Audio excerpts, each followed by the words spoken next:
right. Hi, everybody. Welcome. Thank you so much for joining us. We are so excited to be with you today, hopefully helping give you some tips and tricks on the hiring process. Just to quickly introduce myself, my name is Lauren Tunnell. I'm with Insight Global. For those of you that don't know Insight Global, we are a global staffing and professional services company. We've been in business for roughly 23 years, and our hope is that over the course of our experiences, and we'll obviously introduce ourselves and our personal experiences a little bit more in a second, but our hope is that as we share our own personal experiences, the experiences of the organization, that we're able just to give you some insights to help you as you think about hiring and recruiting for your team to meet your strategic goals. So whether you are a new hiring manager, a hiring manager that is new to another organization, or whether it's just been a little while, our hope is that you're able to take a few things away from our conversation today. So just to introduce myself a little bit more clearly, my name is Lauren Tunnell. Like I mentioned, I'm the Vice President of Sales with Insight Global, specifically over our direct placement or full-time staffing capability with the organization. I've been with the company for 14 years. I spent the first 7 years of my career in our contract staffing space. And then I moved over into our full-time staffing space about 7 years ago. So I run all things contingent direct placement. So think about you just need to hire one full-time employee to our retained search or executive search function. So that would be helping you out with any of your senior or executive leadership recruiting.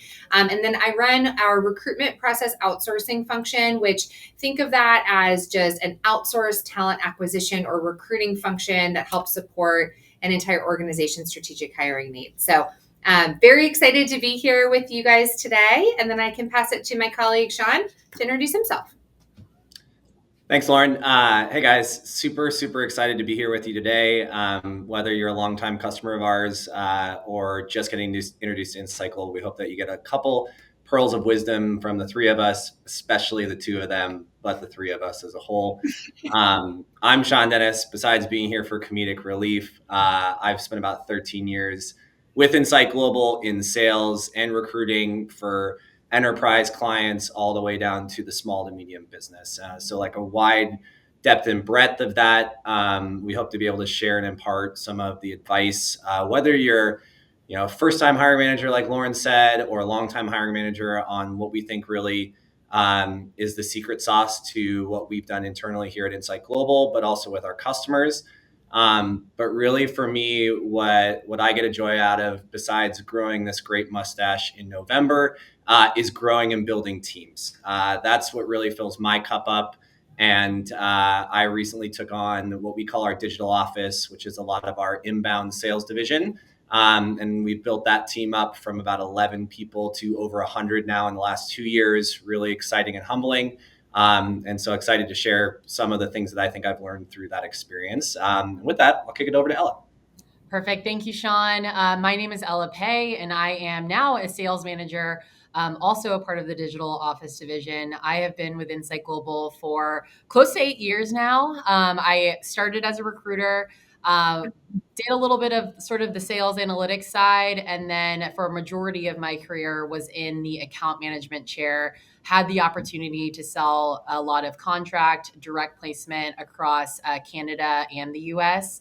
What's really fun is I've actually been either directly aligned or diagonally aligned to both Lauren and Sean, which is really cool. So the perspective that you'll be hearing from me today is more so from a newer hiring manager line of sight. So excited to get to talk to you all.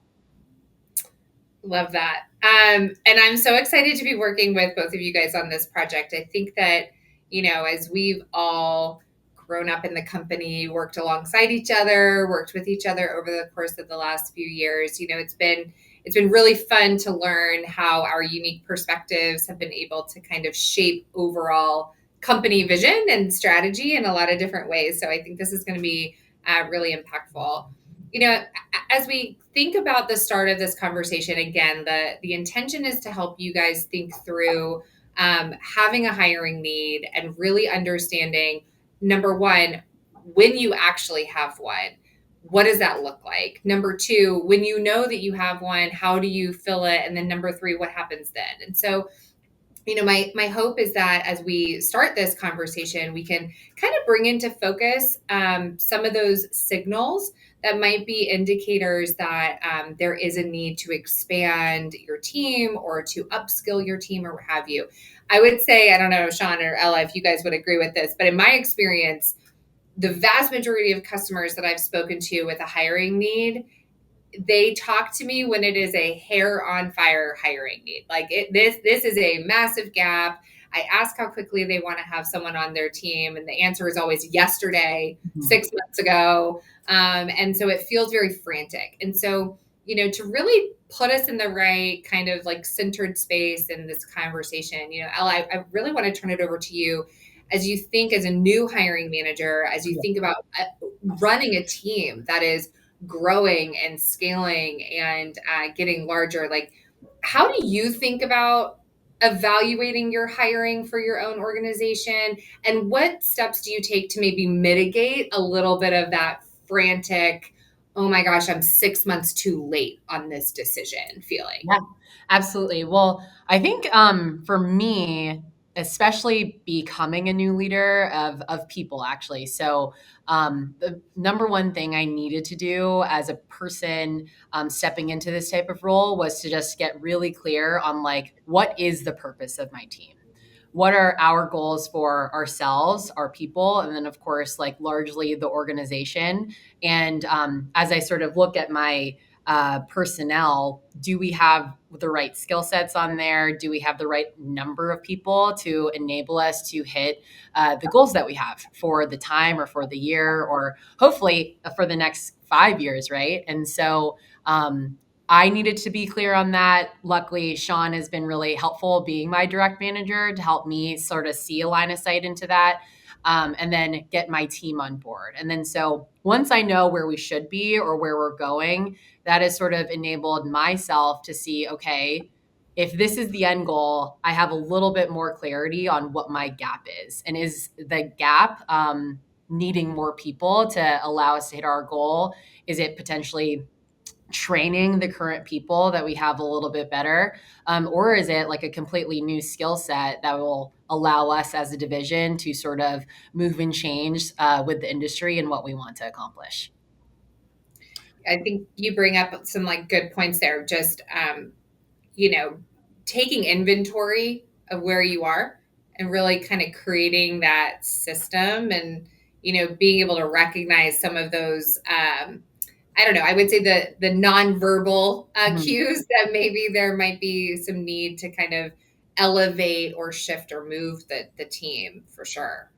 Yeah, I think something that I always try and instill in my leaders is number one, defining the problem statement, right? Like what are we trying to solve? And I think hiring is no different than any technical problem you have, right, or logistical problem you have, depending on what you lead and manage.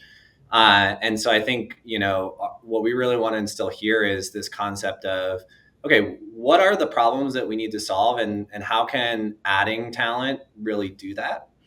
And then that can kind of become your North Star as you work your way through the hiring process, in understanding and evaluating, is this person going to solve that problem, right? And that's Mhm. something that I really try and challenge Ella on anytime she's looking to add a new person, or we have clients and we're coaching them on the interview process. Is you really want to feel like this person is going to be additive towards the solution, Mhm. and not compound any problems or issues that you have kind of off the jump. And so I think those are just really important things to take in. And I think that, what's really interesting, Lauren, about the customers that come to us through the web, whether they Google search us or see some of our content posted online, is almost always we get the sentiment when we ask them, hey, like, when are you looking for this resource? They say ASAP, right? So you're Mhm. Right? so right that, Every time, every yeah, time. you're so right. And I think that what we like to really bring from an Insight Global perspective is a better and longer line of sight into how you can hire more proactively versus reactively. I think it's such a valuable thing because that allows you to what we call have one foot in the present, solving problems now, and one foot in the future. And I think that like, especially as you move your way up in an organization as a manager and a leader, it becomes more imperative that you're doing that, right? Like Ella's responsibility and job is to really be focused on this year, right? And then what I try and start to think about is, all right, what's the next 3 years? And Lauren, I imagine for you, right, it's probably the next 5 to 10 years. And so as a leader, I'd really take inventory and say, and ask myself, am I really thinking in that way based on where I stand in an organization as well too? So I don't know if you have any comments on that, Lauren. Yeah, for sure. I think you're so right. Our job intrinsically, as whether you are an executive leader or a, first tier line level hiring manager or anything in between, our jobs are not to hire, right? That's not the job. The job is to understand the role your organization plays in the broader company and the broader priorities, and how operational efficiencies and operational excellence in your domain fuels revenue growth for your organization, right? If you really distill it down, that's the job for anyone, regardless of where you are on the corporate ladder, if you will. And so, what I think that we don't necessarily do well as, society really is to think through our personnel and our people and our teams and our hiring plans as strategic tools to grow in revenue, right? I think it's maybe just a little bit easier for me, right? Because I run a sales team, right? So it's pretty simple. Like I know if I add a salesperson, I have a projected revenue return on that investment if everything goes well. If I make my people more productive, I have a typical ceiling of what that looks like. If I add a leader, I know the incremental revenue gains that I'm going to gain as a result of that. So mine's like fairly simple to be able to quantify how adding people strategically fuels my growth. But you think about organizations that maybe it's less obvious, right? Maybe you are in a marketing department, or maybe you run a manufacturing facility, or maybe you run the tier one help desk of a company, right? Sometimes it's a little bit more challenging to think through how does my headcount and my planning for personnel impact the broader company's priorities and the revenue stream of the companies. But if you think through and really do some of that internal work to be able to quantify that for yourself, it's a lot easier to be able to say, okay, I now am seeing this potential gap, right? Whether it is growth related or upskilling my current team related, or even just, backfilling a candidate related. But I see this headcount growth as a way for me to fuel my overarching business priorities. When you put yourself in that headspace, you think about the whole process differently. And it does put you a little bit more in that proactive hiring headspace versus the reactive, my hair's on fire, work's not getting done, my team's stressed out, someone's going to quit. Like that's a back against the wall position to be in as a hiring leader, which I think is challenging for people. Yeah, I think as well, and then we can move on to the next slide. Something that just kind of sparked my interest there, Lauren, is really you got to be in the work with your people, and you got to be close to the work, and you have to listen to the challenges that your people are facing. Right, as a leader, if you're not asking that, like, hey, what are your frustrations? What are you struggling with? Right, and then evaluating. Something I use with my team is listen to the problems that are being brought up to you, and then determine if those are based in fact or feeling, right? Is it a temporary feeling that my person has as to that? Or, hey, is there some factual data that I can look to and see, oh, wow, like that third line or that third shift is really struggling with productivity, and I should actually explore the opportunity to add someone there. And so that can become a really good litmus test on the validity of the feelings, but you have to be willing to get down and do the work with your people, and you have to be willing to actually listen to the problems and the challenges that we're facing. And we really try and do that with our customers through the consultant engagement process, which we'll talk about later, right? Okay, so let's move on a little bit, and I'll kind of take this question for you guys, if that's okay. Sure. As a leader, I know that I always feel this push and pull between being involved in the work, like I was just talking about with my people, driving business objectives, going out and generating revenue for the organization, and then hiring, right? And sometimes hiring can like almost feel subtractive from that, right? And so my question for you guys is like, what insight can you give our listeners on like how they can quiet the noise that sometimes can distract you from identifying the gaps and being ahead of the hires and things like that, so you don't just look up and 3 people have quit? Like, what do you guys think about that? Yeah. I can maybe give a broader company view, but Ella, I'd love your perspective too, just really being kind of in the work with your people. Sure. I think it's important, as you, regardless again of what layer of leadership you're in, I think it's important to have a system of checks and balances for yourself and how you're performing in the most important areas for you, right? So, when I think about my team's priorities, I have a system to check in monthly on how we are progressing. Are we ahead, behind, or in the same place as we were the month before on the operational efficiencies to meet our goals, meet our objectives, and what have you? And if we are behind, then the priority becomes really diving in and getting into it to determine why are we behind, right? What is the root cause of the problem? And that can sometimes really give us the line of sight into, personnel or, training, development, whatever the case may be, but, insight into where we have some additional support work to do.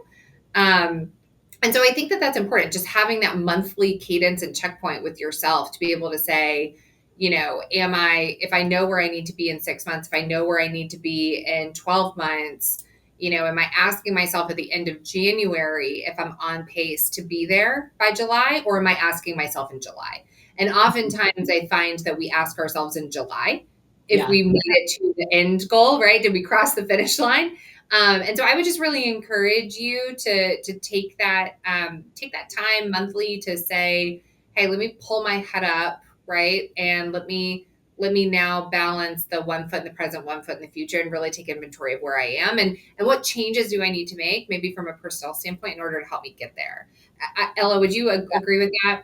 What's so funny is, as you were speaking, I know you have much different sort of overview than I do, especially at Insight Global. But we kind of do look at everything through the same lens, just sort of in sort of my category. So as like a line level manager, looking at where my team needs to be or where my people should be is, I think, very black and white. And I think that's something Insight Global has done a great job at. Is we know exactly what our goals are. We know exactly what we should be doing, even on a weekly down to daily basis. And so something that I've learned in management has been just this evaluation point of, okay, looking at our end results.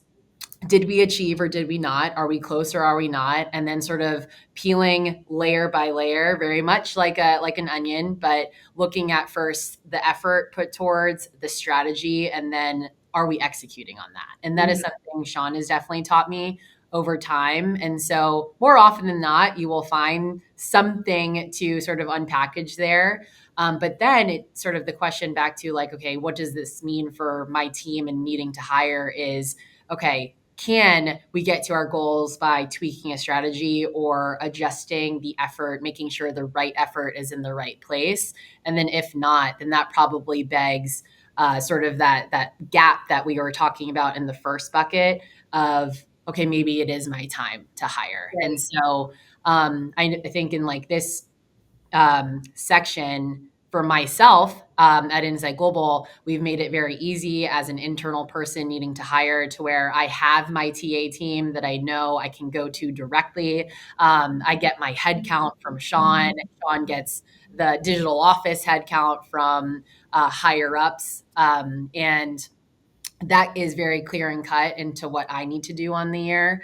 But I would imagine for our customers out there who might not have such a big support team as we do, it could be a little bit confusing on sort of, okay, I know I need to hire, but where do I go?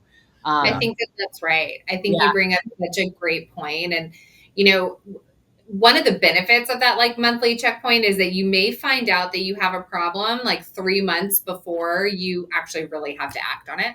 sure. Right. And the other challenge that I think we all have experienced with our customers is, someone coming to us and saying they're not only are they late, not only do they need the person yesterday, not only are they already frantic, but now they're also frustrated Mhm.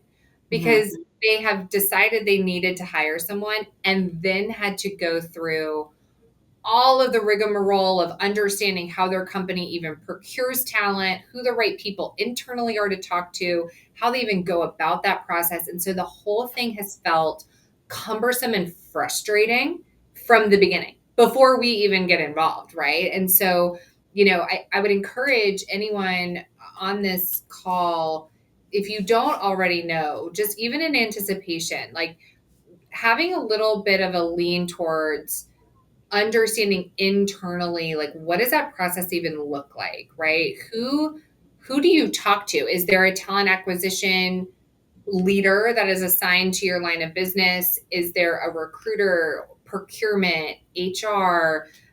Do you have those resources just in general?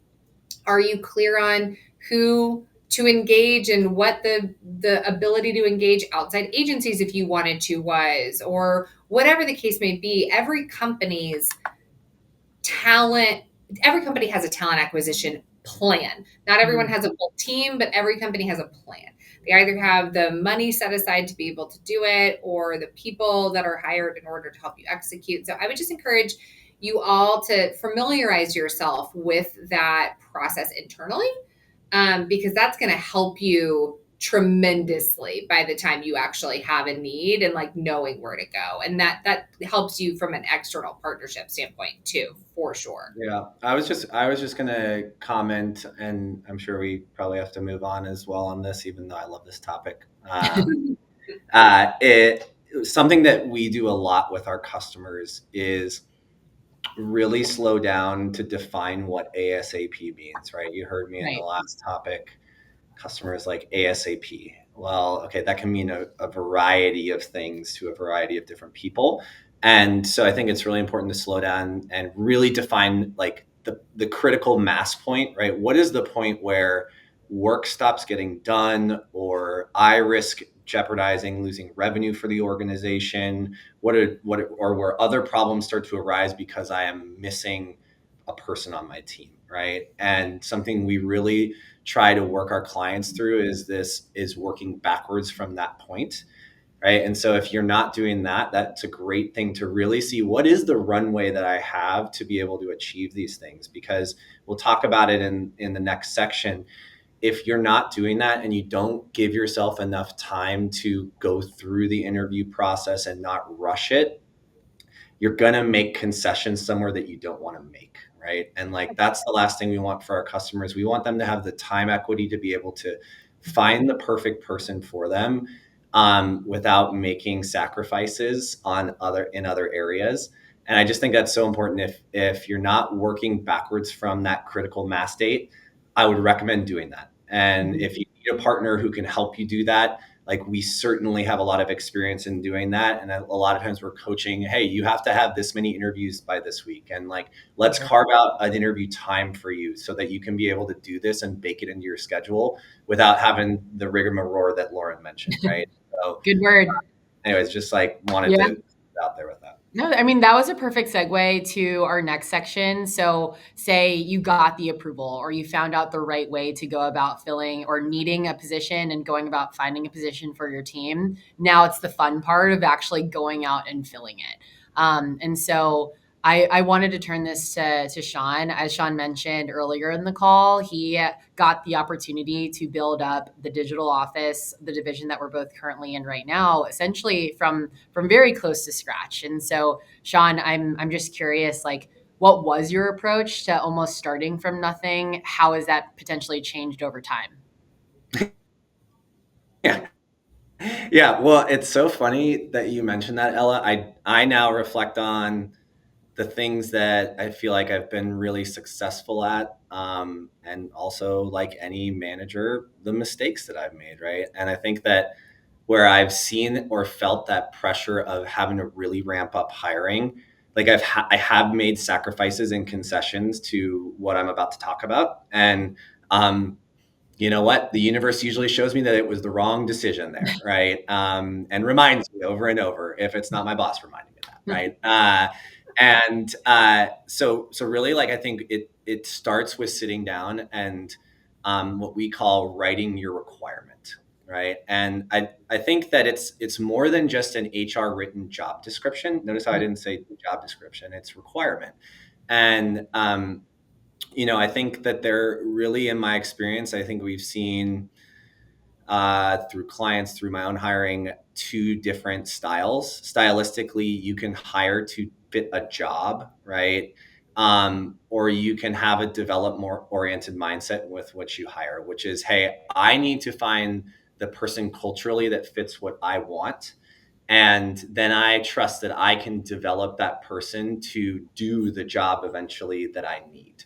And I think that's really what I would slow down. And if that kind of hits home to anyone on the call, right? Am I hiring off a job description, right? Or am I hiring off of what my requirements are for this person?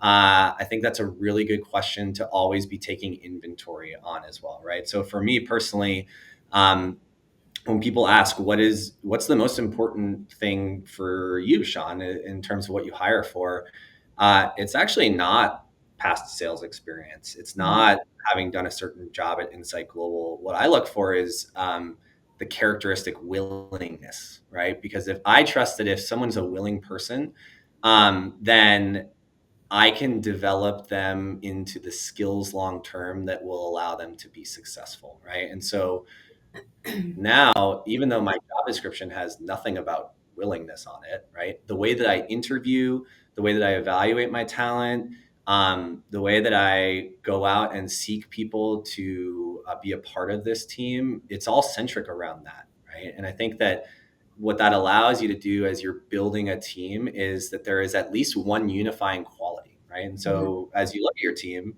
right, what is the characteristic that really defines the entirety of your team? Do you have that? Is your team lacking that?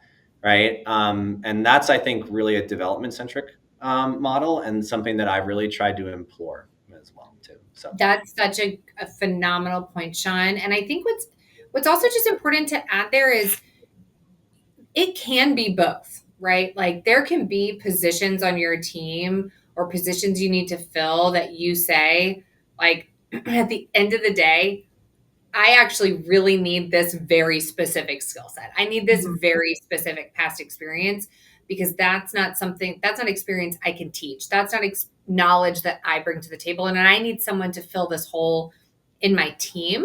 And I think that it's important just to note that that's okay. On the flip side, being able to have that developmental nature is such an important way to build culture, to build camaraderie, to have that unifying characteristic, Sean, like you mentioned. I just think that's really important. And I think, when you look at your team and say, your team is only as strong as the sum of its individual parts. And so, I think the three of us are great examples. My strengths and weaknesses are very different than the strengths and weaknesses of you, Sean, and you, Ella. We all bring very different things and different dynamics to the table. But as a team, we are able to play our individual roles and parts like really effectively. And so I think just to kind of add to that culture fit kind of mentality and mantra that you're discussing, Sean, like it's important to be able to say, what's missing on my team right now, culturally, what's missing on my team right now from a soft skill standpoint. Is there a leadership component that's missing? Is there a mentality that's missing? Is there a, overall, personality trait that's missing, whatever the case may be, and using your opportunity to hire as a way to instill that and to fill that gap culturally on your team, I think is also a great way to think about how you fill your roles and what's most important to you. totally. Well, I mean, you guys have all the strengths and I got all the weaknesses. So thank you for I saying don't that. think that that's true. I don't think Yeah. that's Cool. Any other comments here, Ella, or should we keep moving on? Let's keep moving on. All right. All right.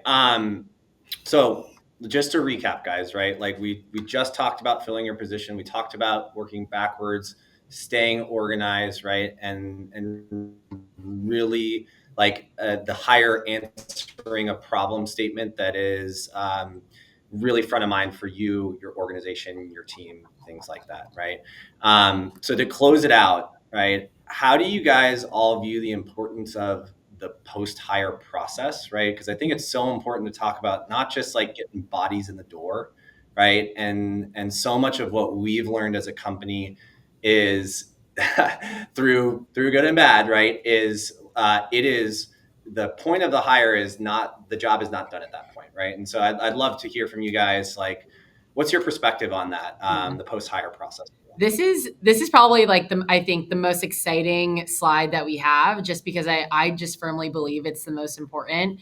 Um, I think as a hiring manager, or even I've seen some of our customers and even Insight Global at one point, when the candidate has accepted the offer, we all sort of assume the job was done. Like, okay, cool, they've accepted, they signed the right paper. 100% they're showing up on their first day, and 200% they are going to be so successful by the end of their first month at the company. And that just, that has been debunked time and time and time again. And so what we have really done a really good job internally at adjusting and implementing a process, and then turning around and teaching this to our clients that we work with, is the idea of post-hire engagement.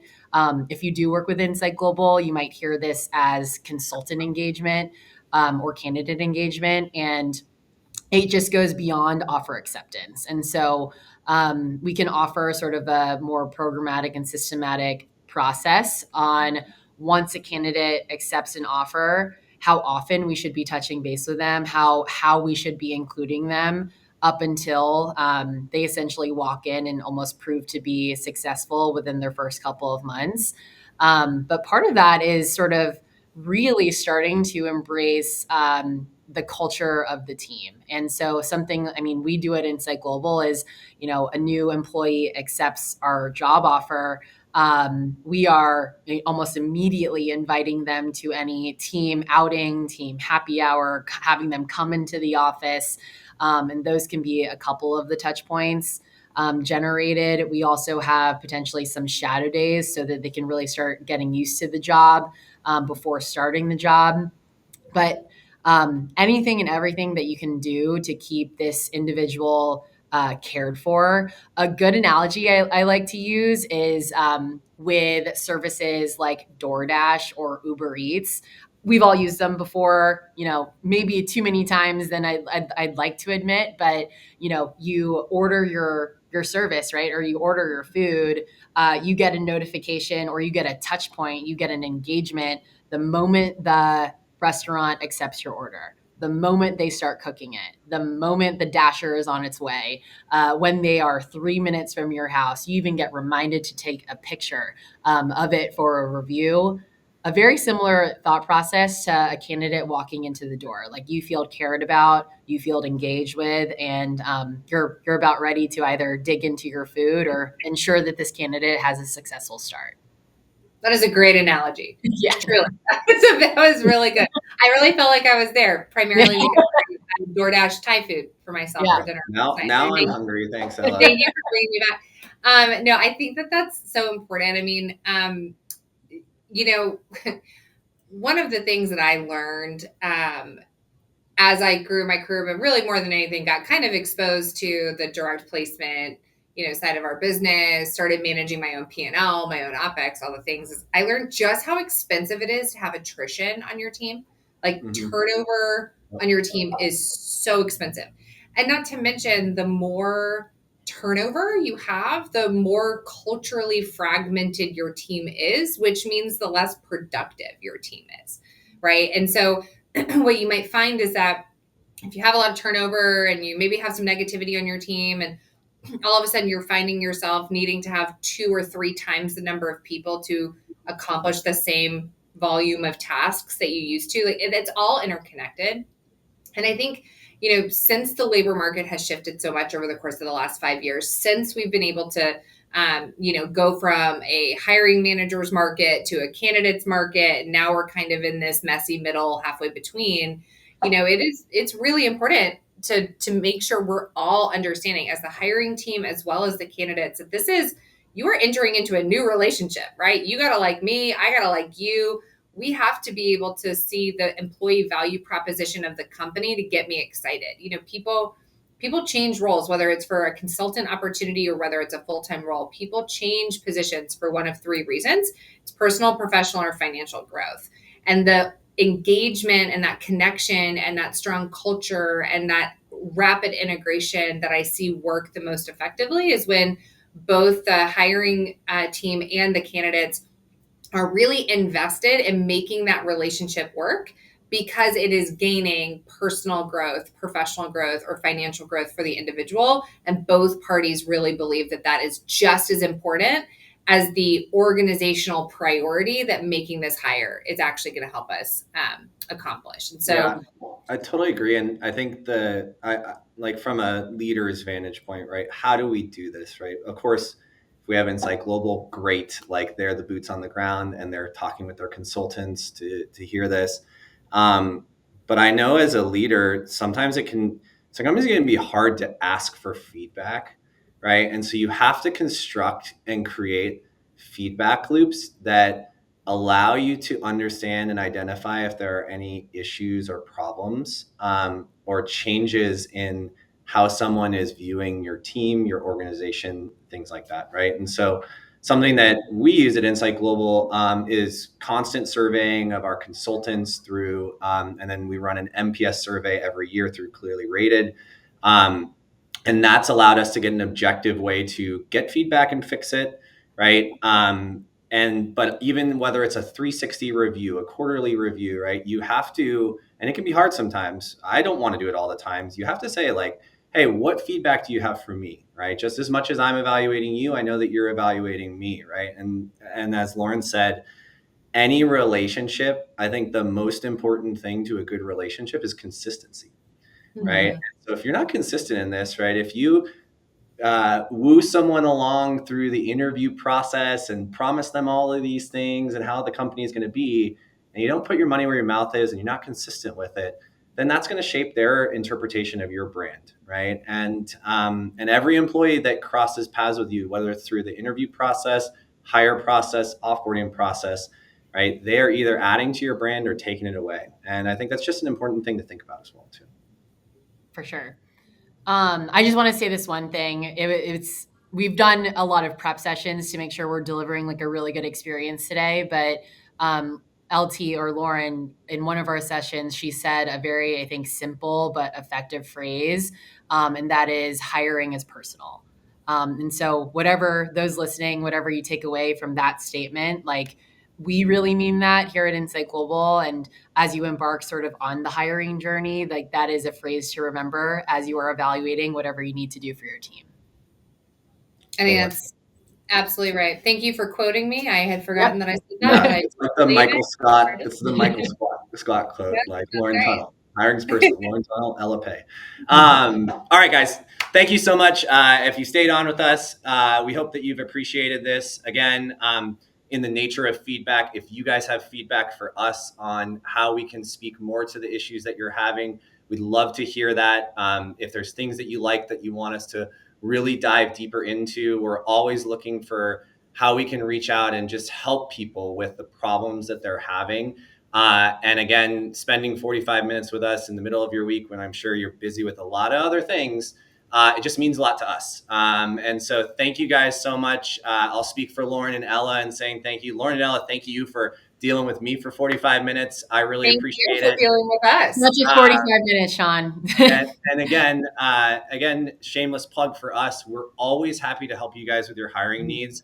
If you have a hire that comes up suddenly and you're feeling like you need help organizing, prioritizing, identifying the gaps, or just the consultant engagement process afterwards, please go to insightglobal.com. Please fill out a hiring request form. We'd love to get in touch with you. I'll have Ella personally call you as well, too.